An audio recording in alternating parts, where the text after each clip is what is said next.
Hey, yo, what's up? It's your boy, Sir, of the 2020 Podcast, LLC. Please say the LLC. And before you listen to this episode, I just got to let you know, I need you to stop what you're doing. Go to blkrenaissance.com, and I need you to shop for the culture.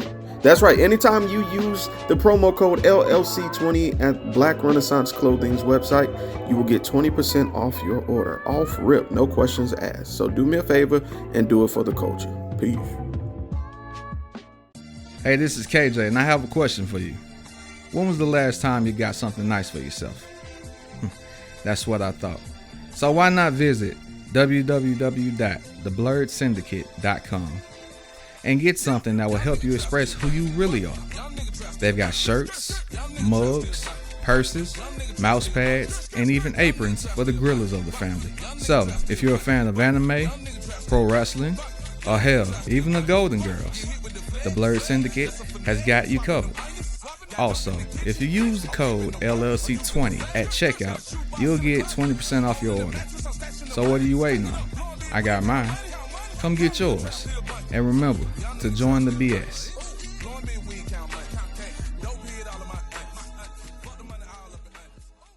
Hey, this is Butter So Fly of Powerlines Poetry, here to let you know anytime I feel good, I have to look good, so you have to listen to me.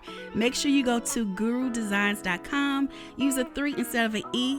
The website is great, so you can get something for yourself, and then she makes custom clothes for men too. And guess what? I got a promo code for you. Use 20/20 and it'll get you 15% off of any order $25 or more. You can't beat that. Go to gurudesigns.com. The self-destruct sequence has been activated. Repeat, the self-destruct sequence has been activated. This sequence may not be aborted. All employees proceed to the emergency car at the bottom platform. Okay, we lit it just like a fuse, so no need to pick and choose. Welcome to 2020, where we do more than interviews. The hottest be coming through, dropping knowledge on all of you. Get a pick of the front of you with the truth that they offer you. Yeah, hands up, we doing it for the culture. To give artists and businesses more exposure. Keeping it real and stay silent just like a boulder. It's about to go all the way down, can't get no lower. Chasing my dreams, know that they get no slower. But if I stay running, I promise they getting closer. Moreover, success my older. And if you're sleeping on me, I'm waking them up like Folgers. I told you, coming from the land with the tide roll. Well, we'll be on a whole different vibe though. We like to ride slow and keep our windows tinted so you really can see us like Stevie Wonder waking up with his eyes closed. Yeah, got the kind of flow that rock the boat. On my 16s of pounds of dope. And if you figure you can hang with me on the mic, then grab some rope. Matter of fact, better grab some hope. While you at it, we keep it live, it's time to tune in. Turn up the sound on what you're using. It goes so hard, I think it's bruising. The show is 2020, no need to zoom in. Yeah.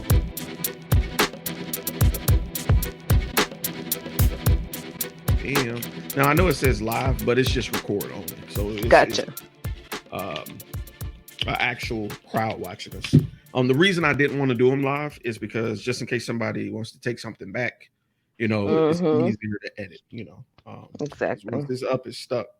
Yeah, I can't hear him. Oh, I thought you was worried about me hearing him. Oh, it's just a pillow. What else is it? What was we talking about? We was talking about something. What you did for a living and editing. Yeah, I fix shit, and my goal one day is to just be a producer. Mine is to just be a storyteller. That's it. That's all I want to do is tell stories. So I am working on everything I need to work on so I can stop working so much. So credit, buying a home, I'm doing all that. My goal is to buy a home before the year is out. My credit is, I'm finally seeing the fruits of working on your credit. I'm finally seeing it, and I'm thankful. So what I'm doing is surrounding myself with people who are doing what I want to do, or they're being what I want to be. That's exactly what I do, man. And I'm thankful because I realize I look at all y'all, and I get so excited when we get to hang, because I'm reminded that I'm not alone in like pursuing the dream. Yes. So yeah, that's pretty much me in a little short dissertation there. How are you? How you doing today? How you doing? I'm good. I'm good. The week was okay. I knew it was a short week, so I had a good mindset about it. I took off today because we're getting ready for the Mister's birthday celebration. So we went to the barber shop today and got all lined up and freshened up. And then we went to lunch and he had orders to get out. And I think he's out on a delivery right now. Okay, man. It seemed like right when y'all best events are like when I'm on call or I've previously set something up. Yeah. And I be hating it. I hope y'all have a blast, man. I do too. I'm excited. Oh, when will this go? Oh, I have a really juicy story to tell you about this weekend. Does it need to be offline or? No, it doesn't need to be offline. I mean, it has to do with marriage and doing for your husband. And I hope he's not outside the door, but I've been rehearsing and I have a dance that I'm going to perform for him at his birthday on Saturday. Yeah, it's the UGK song. What song? Shake It Off. Yeah, that's my shit. That is my anthem. Maybe take it. I've been rehearsing all week, so I'm very excited. So when he hears this, he'll be like, "Oh shit, she pulled a fast one on me." That's dope, man. Because he listens. See, and that's another thing. Support is like the sexiest thing of all time. I don't care when anybody say. Well, let me say for me. Gotcha. Let me clarify that. Because acts of service and words of affirmation are like huge for me. So anytime you get somebody that genuinely can support you or let you know they see what you're doing and recognize it, I love it. Yeah. So kudos to y'all, man, for being able to do that and doing for each other, man. Like I even pay attention to the way y'all interact and the way y'all acknowledge each other. You know what I'm saying? I love it. Yeah.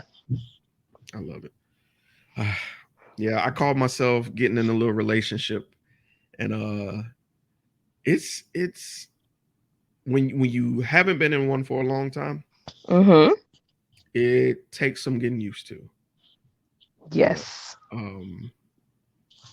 Yeah, you have to have your patience, and just as I was patient with her, she was definitely patient with me because her and I dated for over 2 years. And you know how people are. They want to pressure you into. So when you going, you know what I'm saying? Gonna marry me? Don't even get me started on that. We can't help it. We're conditioned that way. You know, they raise us up that way from little girls when they buy us Barbie dolls and baby dolls. We're conditioned that way.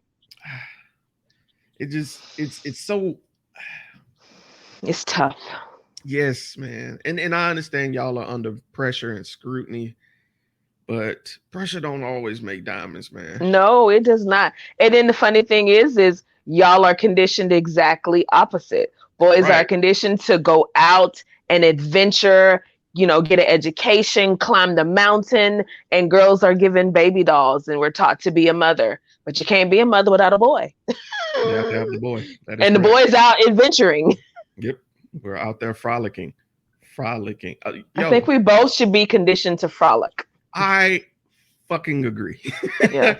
I fucking agree because I've seen arguments that happen from two different perspectives where neither person was wrong. They just didn't agree, And one was from the perspective of, I just lived life, but now I want to do this with you. And the other perspective was, well, I haven't lived life. So I'm not ready to do this. And so both of them were right. They just wasn't right for each other at the current place they were because of, customs. And you can only agree to disagree so much. Yep. Before you have to, agree to disband. Right. Facts, man. So, man, that's kind of a good segue. And for everyone that's here, thank you for tuning in. It's your boy, Sir, of the 2020 Podcast LLC. Please say the LLC. And I'm joined by the one the only griot erotica, Duchess Cashmere. How you doing? Hello, lovers. Thank Didn't you even for see the fan. having me. I didn't even see the fan. You just caught there's me all the way off guard. there's always a fan when it comes to Duchess, darling. Yes, Always. ma'am. Yes, ma'am. I'm doing well. Thank you for having me. All right. So this series is Women on Marriage. And to those Gotcha. of you who are listening for the first time, just to give a backstory on what occurred. Earlier this year, I released a series called Men on Marriage. The reason being, several of my listeners, who majority were women, were saying that they don't hear men speaking on marriage as much as women speak on marriage publicly, I'd say. And I combated it. I said, no, we talk about it all the time. But we talk about it amongst ourselves because there are varying viewpoints that we can't say out loud without being scrutinized, without Mixed being company. right. We have Certain to things you read the can, room. certain stuff you don't say in mixed company. Correct. So, and it's not necessarily that there are things to hide, but it's just reading the room, to make a long story short. You don't want to offend anybody. So I said, you know what? Let's put our big boy drawers on. Let's have the conversation. And the response was so welcoming. It was so enlightening. Speaking to a variety of Black men, talk about love in different ways. I had some who were burned by it. I had some that, although they were hurt, they continued to pursue love, keeping to their original morals of, I want to be a great husband, regardless of failed marriage. I even had some that came from a perspective spiritually, saying that, no, I made this promise to God with my wife, and I'm going to do that. And, I thought that was great. It may not be something I fully agree with, in those different perspectives, but I love hearing different perspectives. So naturally, I want to come back around and talk to my women, Black women. Okay. Yes. And Duchess, you are married. I am married. Yes. And I'm here to pick your brain. Okay. So before we get started, thank you so much for taking time out your day to let me peruse through that mind of yours, as brilliant as you are. Thank you. As I've started the previous conversations, as I call it, sessions with, I'm going to ask you about definitions. All right. I have 3 words that are reoccurring when it comes to talks about marriage. Those 3 words are expectations, boundaries, and standards. Okay. So, Duchess, I did not give you these questions in advance on purpose. So I'm a research girl. I wanted to research. I know it, and I can't have that. Okay. So my first question is, and don't worry, we will pause between them. I'm not asking. Okay. You don't want a dissertation. Right. So what is your definition of an expectation? An expectation. Expectation to me is something that you think you want because of how you've been conditioned. I use the word conditioned a lot. That's my word. But yeah, I think an expectation is something that you think you want because of what you've been taught previously or what you see around you. Like, hey, I like that. I want that right there. Man. Okay. I like that. Okay. So the reason I'm asking this is because communication is key. And one thing I've noticed is when it comes to men and women, sometimes we interpret words differently, and words are the basis of communication. So I hit up my homegirl. You may have heard of her. Her name is Merriam-Webster. She makes dictionaries. Okay. Yes. Ooh.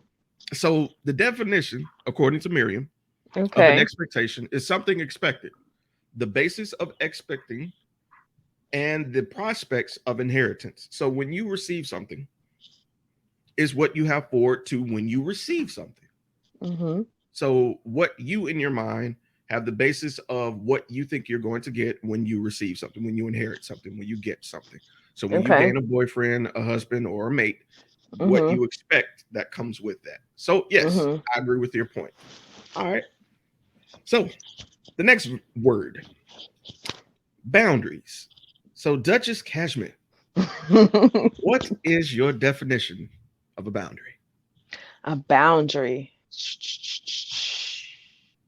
A boundary would be like what I have in place for me to protect me.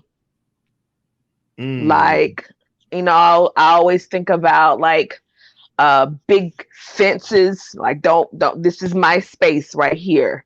So that's a boundary, is like a perimeter that I set for myself. I love it. I love it. Okay. That's pretty spot on. Because Miriam M. Dub, as I like to call her, she defines a boundary as something that indicates or fixes a limit or extent. So, like you said, your limit, your boundary, your defining line of how far something can go. Yeah. All right. Final word. Okay. Standard. Standard. What is your definition of a standard? A standard would be, another word I like because I use it in my vanilla job, is guideline. A standard is the guideline, because whatever you do, you got to go back and see, well, how do I measure this? How do I weigh this for me to decide what I want to do?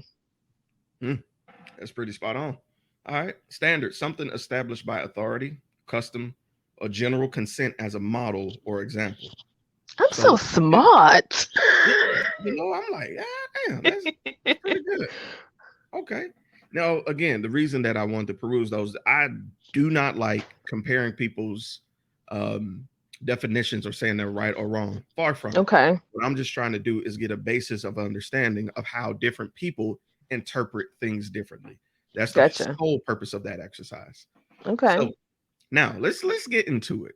Okay. How long have you been married? Oh, let me get my calculator out. It's really been a whirlwind romance between the two of us. We got married in 2016. Okay. Now, of course, with every marriage, there is a journey. I guess a lot of things that happen along the lines of experience is getting nuggets of wisdom. Has there been one or two nuggets that you felt were spot on? And was there one or two that you felt that may have been misinterpreted throughout the age?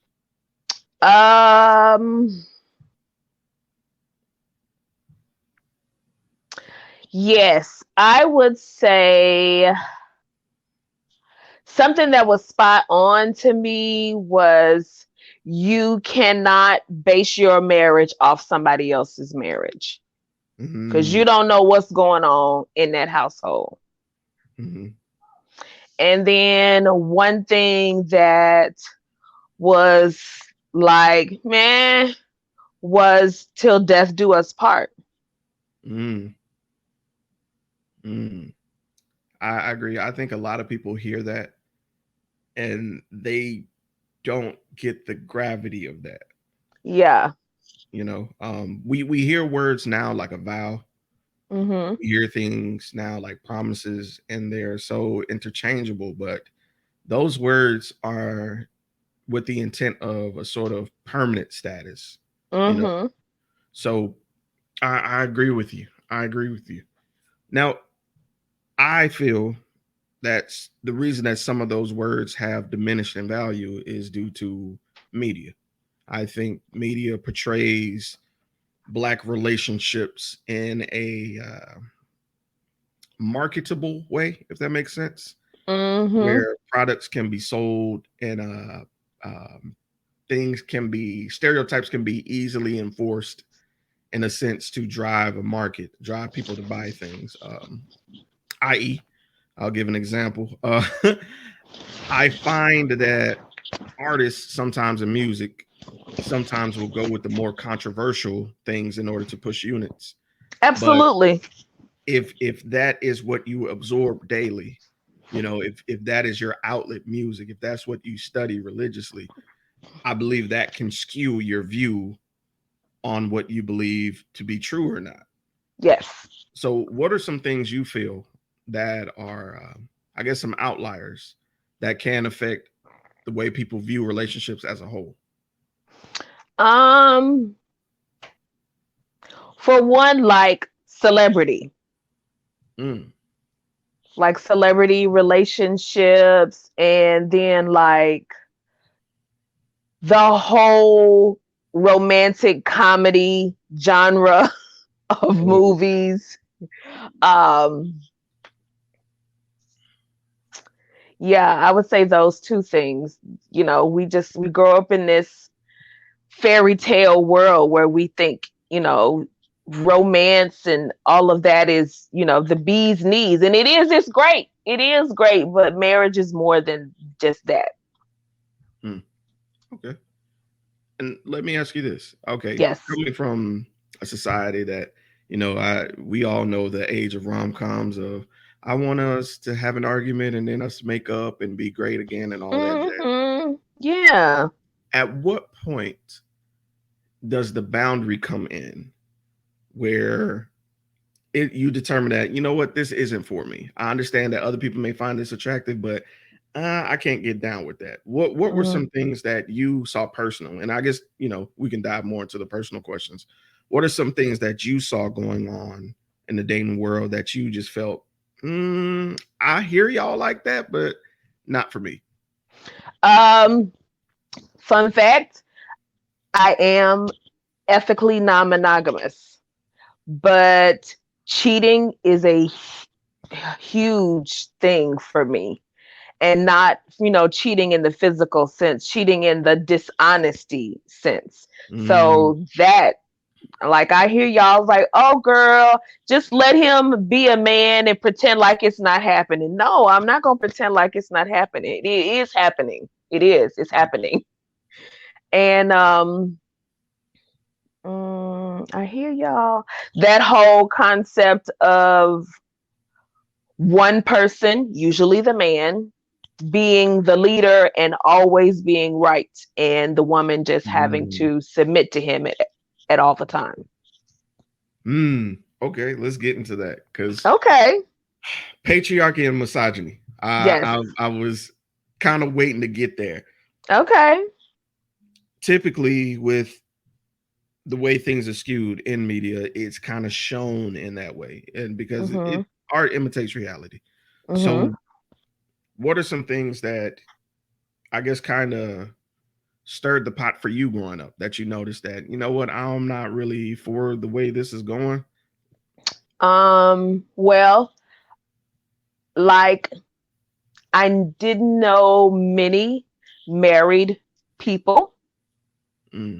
Most of the people that I thought were married weren't really married at all. They just kind of lived together, and it was just kind of not talked about because you didn't talk about other people's business in 1983 the way that you do now.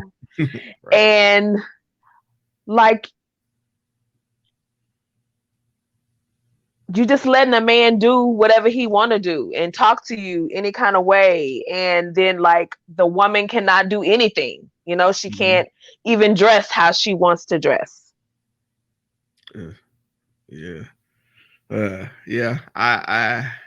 and the scary part about that is when it was the norm, and now looking at it in the lens of now for what it was. You know, all the horrible things I saw that I shouldn't have seen, that I chalked up to being normal. So do you feel trauma affects the way that we perceive those hate to say fucked up things, but it is what it is. What do you believe? Absolutely. I have a trauma from childhood where, you know, I was doing something very natural to me, and it was really innocent. I was leaned up with my arm around my best girlfriend, and was not in any shape, form, or fashion bisexual or lesbian leaning. But because it looked that way to my mother, she slapped me in front of that girl. And like, from then on, like, I buried my tomboy ways and how I carried myself for a long time. So yeah. And then, like if you see, like if you get a whooping for just being yourself, a Mhm. lot of us, black, especially a lot of us black kids, we got whoopings for just being ourselves or just breathing too hard. People think that it's funny and it's cute, but you really did get a whooping for breathing too hard. Yeah, yeah. Let me ask you this, and let's go deeper into that. Okay. With the way we're brought up, with Mhm. the don't question an adult, Mhm. do you think that factors into what we choose in a mate? I'll explain a little bit further. Mhm. Some things, a conversation that I kind of find recurring with this women in marriage series is that growing up, you see seeds of things that you don't want to deal with. Mhm. So, what were some of the things that you saw growing up that kind of shaped who you would choose to be your husband or who you would choose to seek out? Oddly, that kind of backfired on me Really? because, like, I intentionally tried to choose men who were not cheaters, but at the Mm, same time, I always chose men that were cheaters. damn.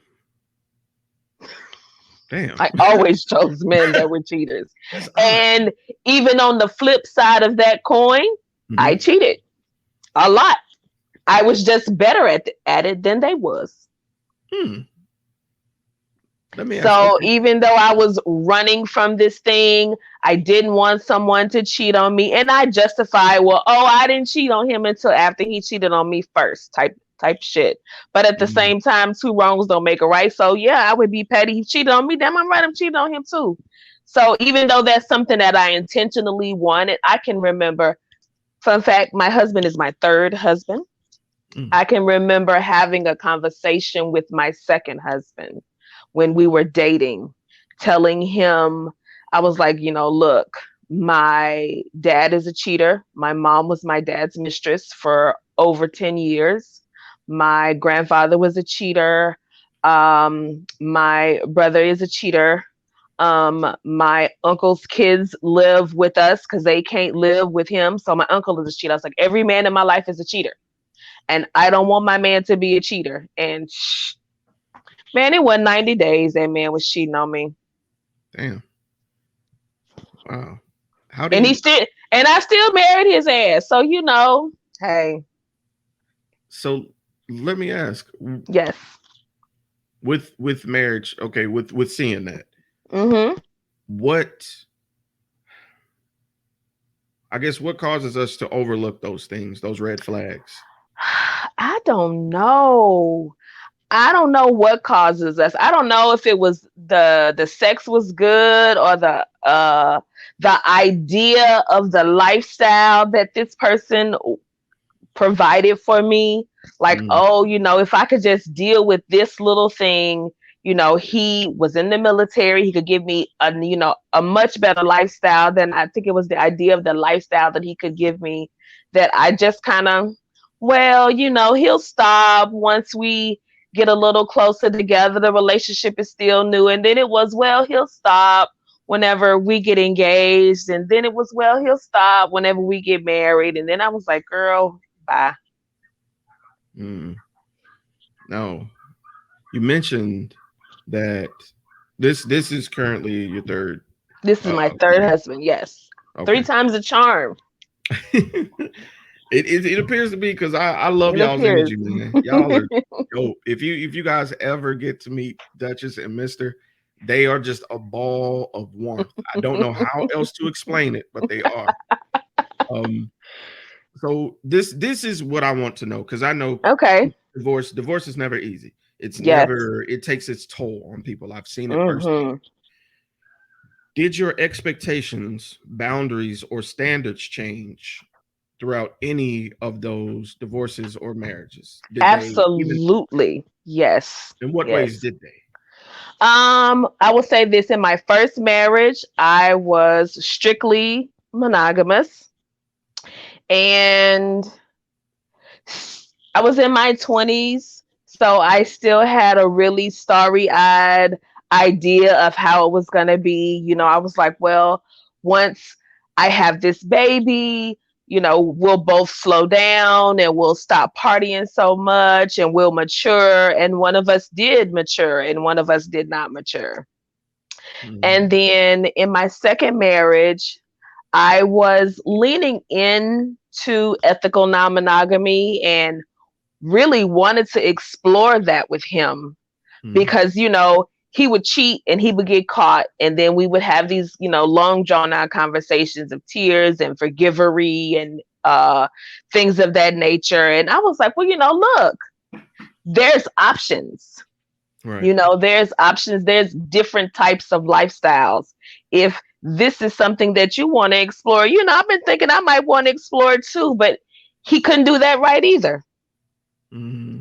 And so when this relationship came along, I mean, it was just something that we talked about, and we're older because I'm also his third long-term relationship as well.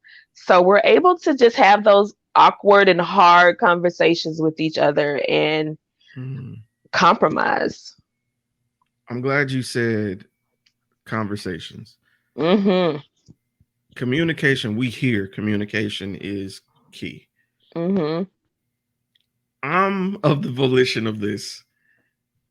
Tell me the truth at all costs. I don't give a damn if the world has to burn in order to tell me the truth. I want a jagged little pill. Right. Straight up. I feel like too many people are caught up in, I don't want to hurt their feelings. I don't want to hurt their feelings. I don't want to show them my true self. They may not like me if they saw me. One thing about me and my last husband, he would say, well, I don't believe that you're going to be okay with this, but you're doing it anyway, and I'm taking you back. So why wouldn't I be okay with this? I don't trust you. I don't believe you. I think that you're, so we don't trust.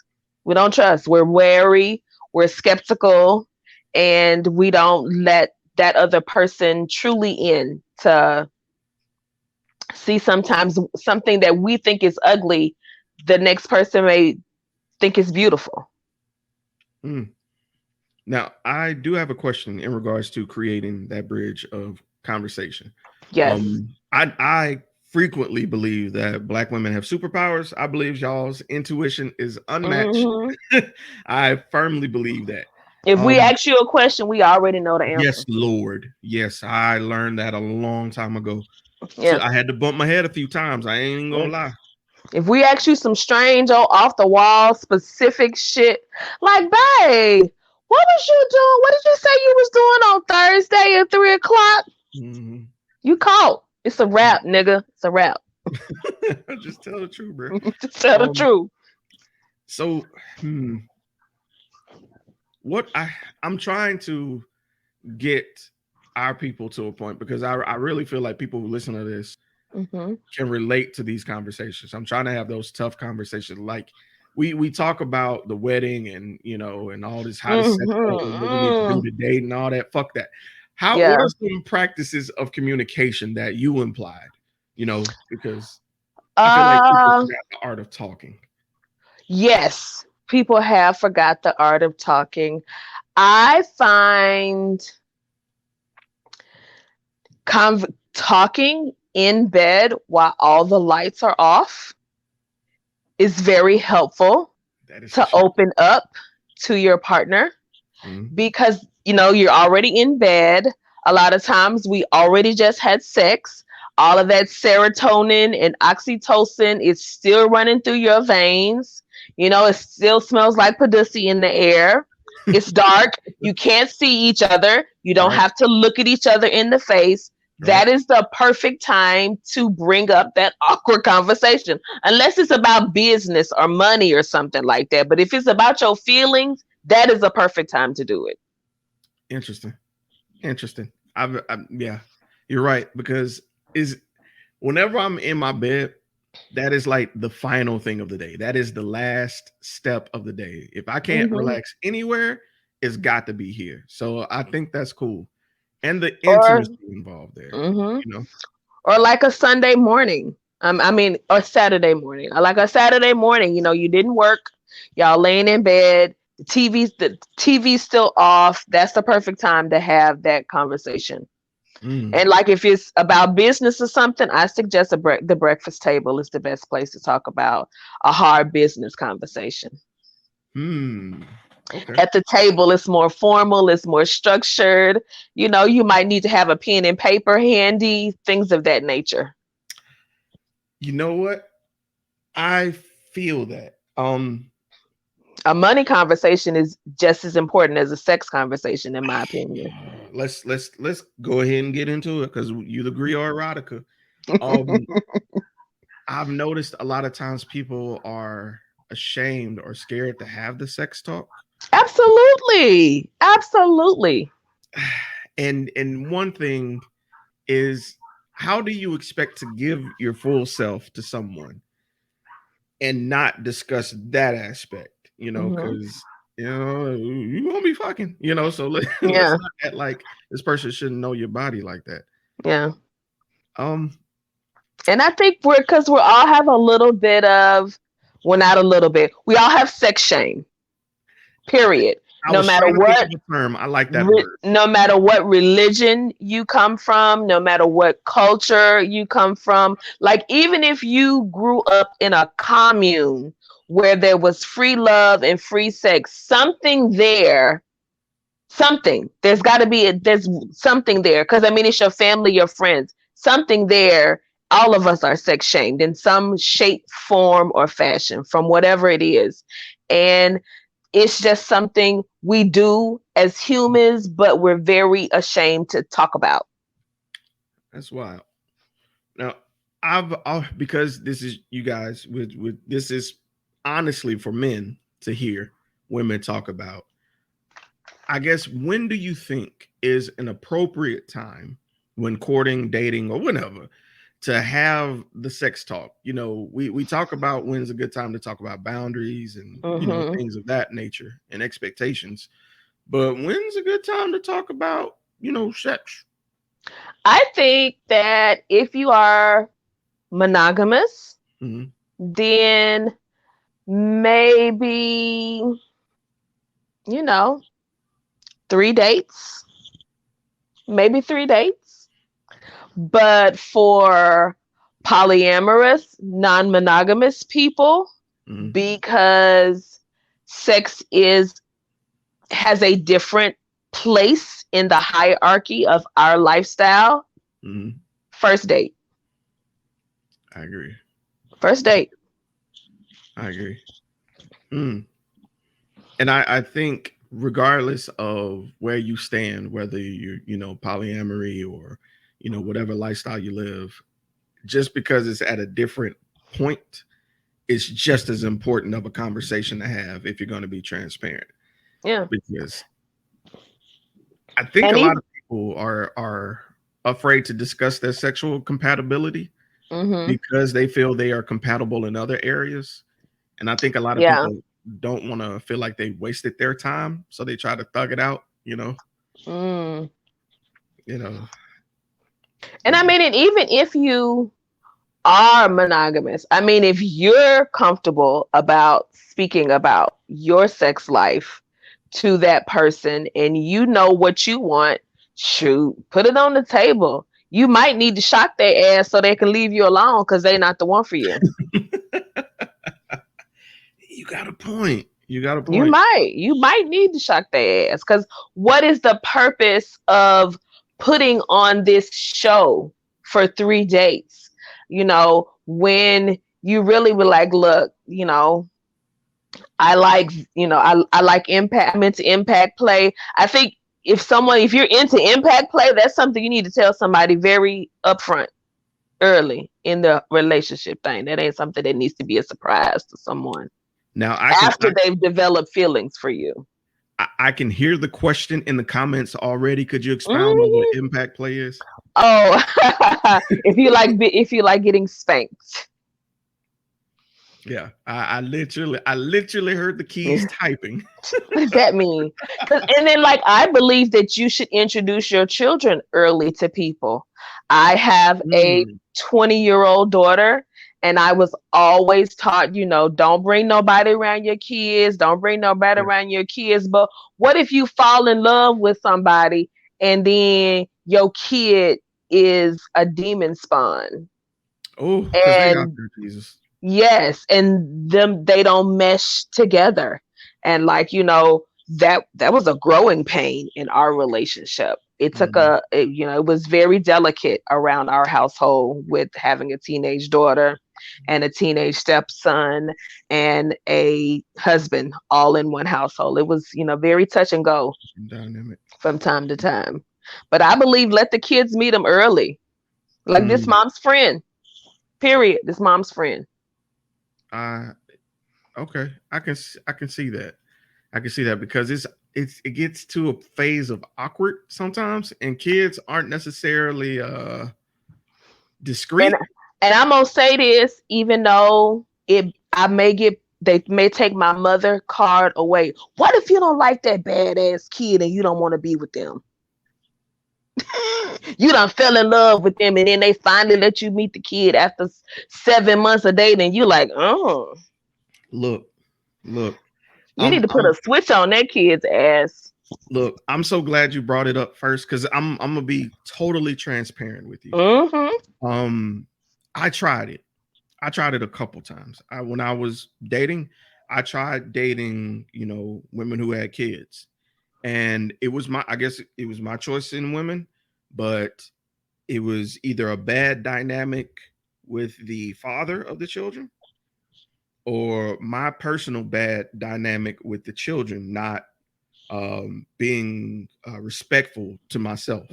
And the instant that I see that a child is not respectful to another person, I'm not going to linger for long because I feel like at that point in my life, I'm an adult.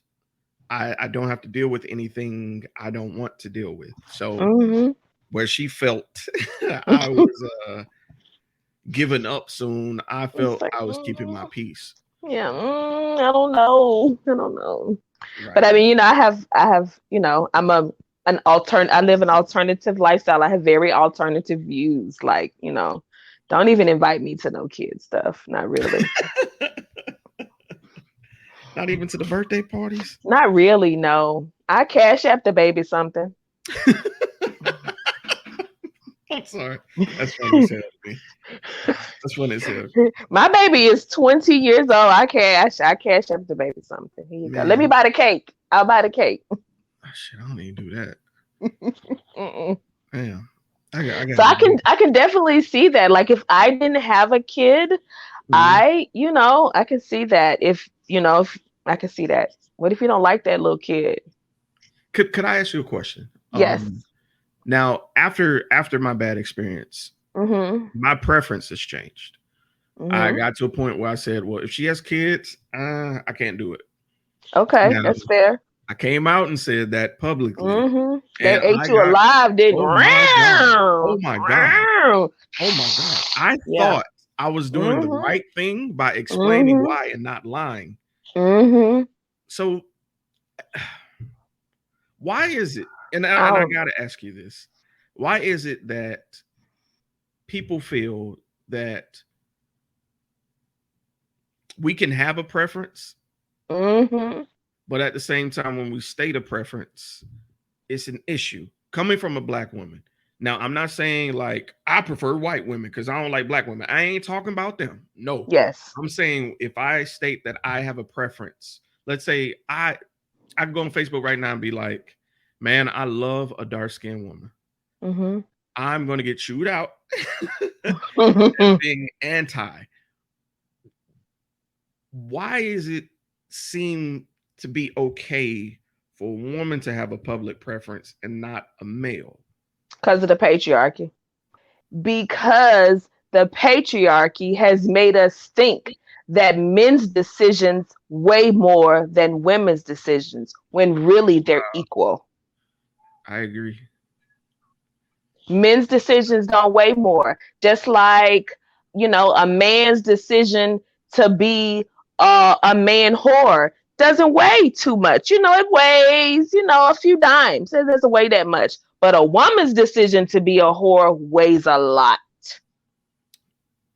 So therefore, we're conditioned to think that a man's decision to have a preference weighs a lot. It doesn't weigh a lot, but we think that it does, but it doesn't weigh a lot. Just like and we think that our decision to have a preference only weighs a little bit because we're women.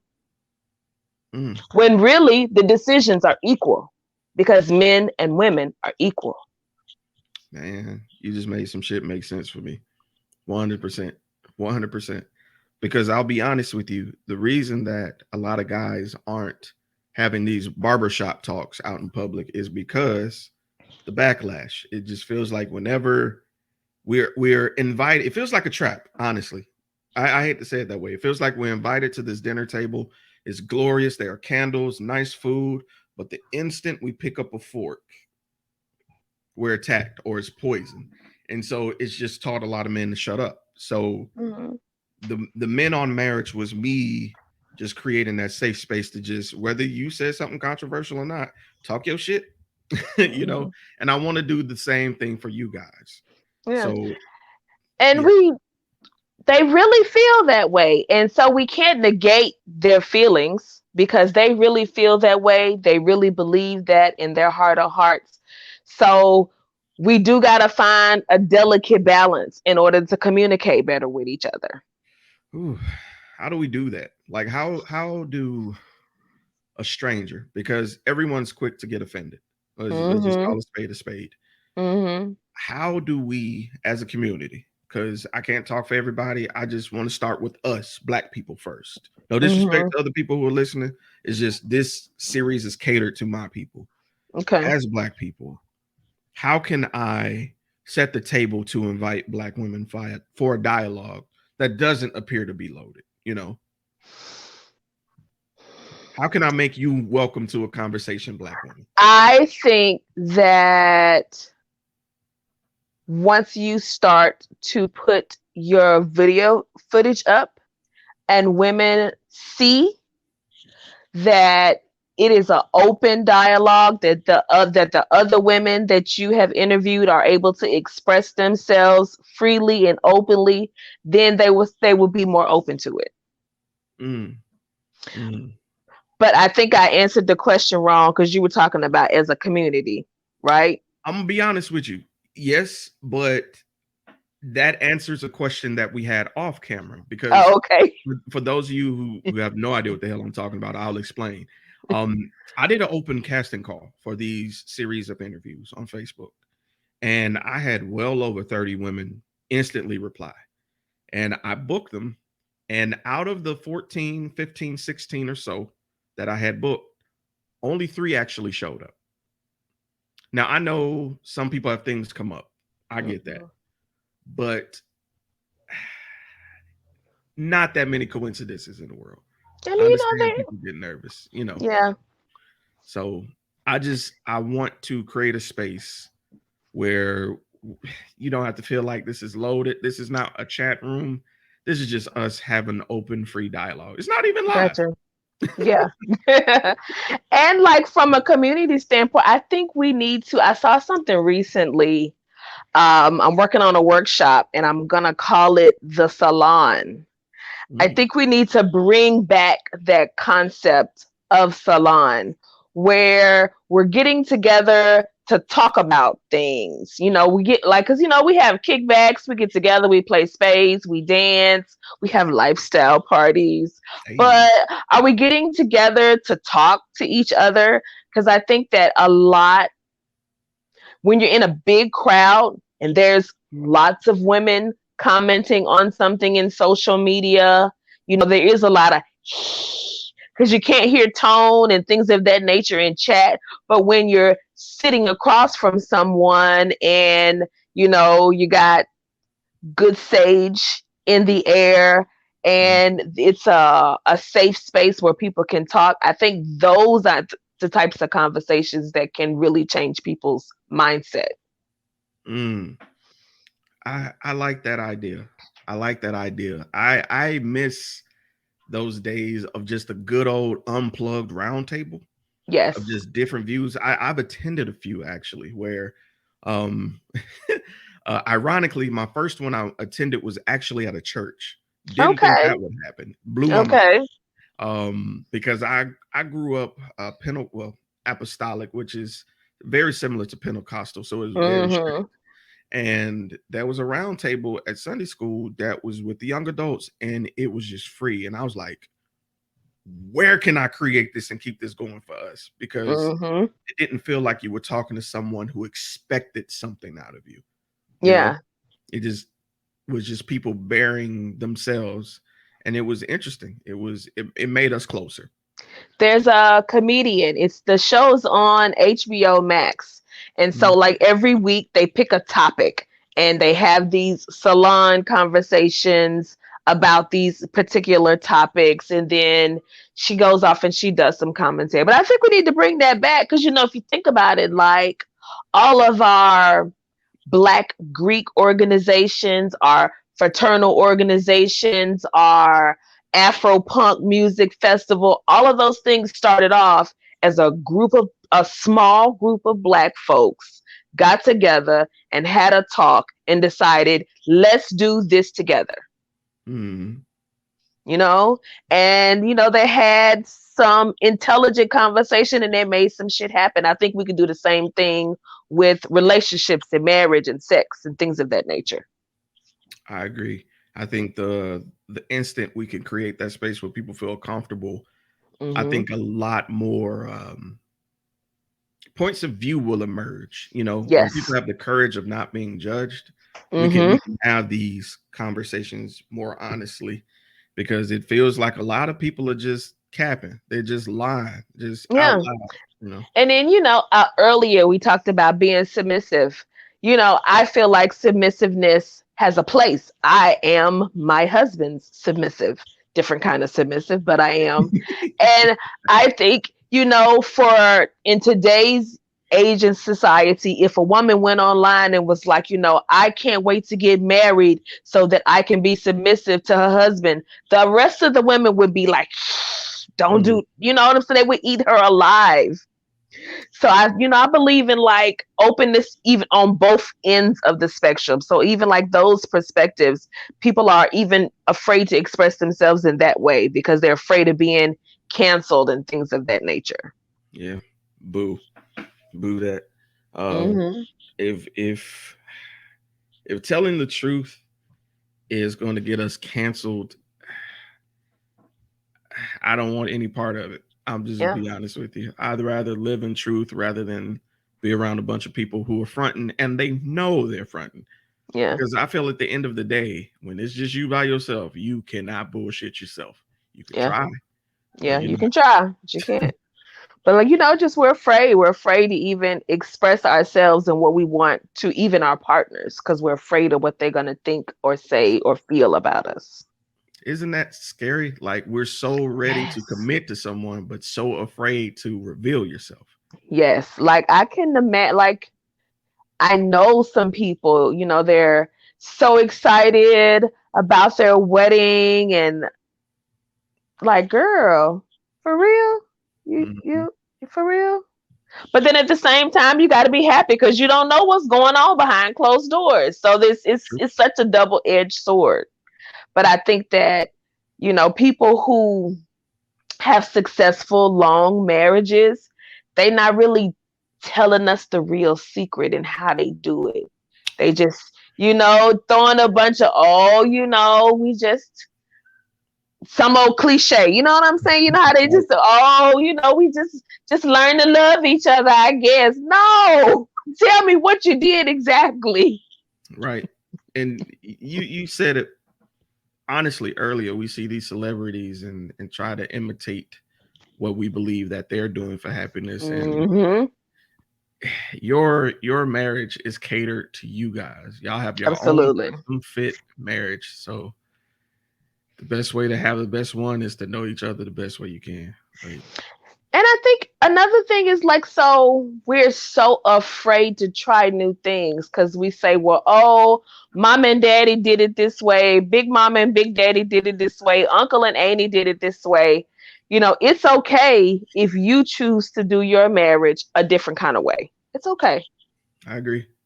And that's where the standards kind of clash with generational standards versus Yep. personal standards, because Yes. you're doing what you feel other people expect of you to do, and it's not necessarily benefiting you.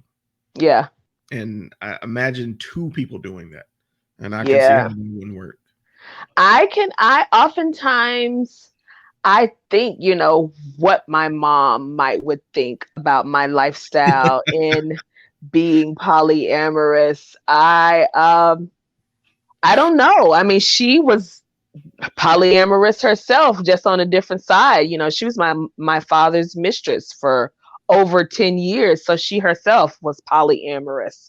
So I don't know. I don't know how she would feel. I don't know, but my family is very supportive of my decision and my lifestyle.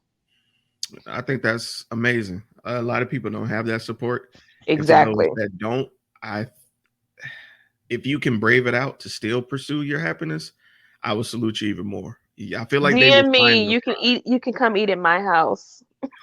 Look, I was just about to say, like, that's the thing. I think people sometimes are not seeing that when you're true to yourself, you will find your tribe. Absolutely. Because let me tell you, the Cashmere Room is family. It is family. It True. is family. I really love it. So now, Duchess, Yes. uh, I love to leave the floor open to for you to tell folks what you got going on. So, what do you have coming up here soon? Coming up soon on June the 4th, I Mhm. have Kinks and Cocktails in Gulfport, Mississippi. It's Ooh. like an intimacy workshop. Mhm. One of my good Cashmere Room sisters, Miss Jennifer Thomas, is putting it on. Hey. She is a sex doula. And she's Ooh. going to be speaking. I'm going to be speaking. I think there's going to be a BDSM demonstration. You can get tickets from my link tree that will be in the comment section of this. I'll make sure that you get it. And those tickets, I think they're $50 for a couple. And a couple can be two girlfriends come together. That could be a couple, or you and your side piece could be a couple. So you got to be creative All right. if you want to come to it. And then in July, I will be performing on the main stage at Naughty in New Orleans, Yeah. the largest lifestyle convention in the continental United States of America. And I think it's going to be their first time having erotic poetry there. So I'm very excited. Just came back from doing Exotica in Chicago. So fingers crossed, maybe I'll get to go to DC in December. I would love to go to DC Exotica. Oh my God. And that's it. That's all I got. That's all I got. All right. Now don't forget. Don't let's What else? let's, let's plug your podcast too. Now The let's. podcast. Oh, I will. My bad. My bad. My bad. Okay. So yes, cut all of that out when I pause. So yes, I am Duchess Cashmere, the griot erotica, the pussy preacher, the female dolomite, the sexy shit talker, the orgasm orator. I come to serve the tea, artistically nasty. I tell erotic stories, pussy poetry, MILF monologues on a podcast called The Cashmere Room. You can find my story streaming live on iTunes, Spotify, SoundCloud, and I think Stitcher and Google. My next episode is episode number 30. It's called Big Mama Energy, and it's an ode to being a grown woman Ooh. and doing grown woman things. Look, I'm here for it. I already follow and sub, so let's see what I did there. But I follow and sub. I love it. Listen, if you Thank looking you. for something grown to listen to, Some grown. This it. Now look, don't be at work playing this in the background now, because I am not responsible for what the people gonna be asking you about. You got your headphones in. You know what I mean? Hey.